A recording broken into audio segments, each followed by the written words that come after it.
ഇന്ന് പുട്ടിനും ചോറിനും പറ്റിയ ഒരു ചെറുപയർ കറി ഉണ്ടാക്കാം. കുക്കറിനകത്ത് ചെറുപയർ ഇട്ടിട്ടുണ്ട്. ചെറിയ ഉള്ളി ഇടാം.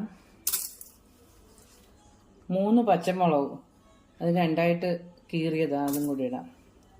വെള്ളം ഒഴിക്കാം.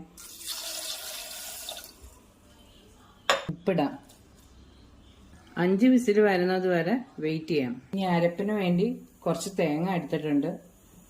ചെറിയ ഉള്ളിയും 2 പീസ് വെളുത്തുള്ളിയും, മഞ്ഞൾപ്പൊടി, ചെറിയ ജീരകത്തിൻ്റെ പൊടി, വെള്ളം കൂടെ ഒഴിക്കാം.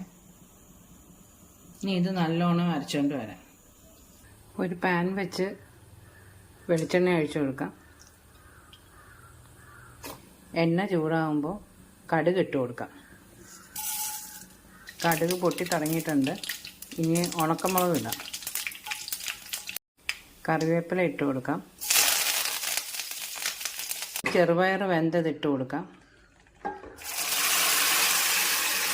ഇനി അരപ്പൊഴിച്ച് കൊടുക്കാം.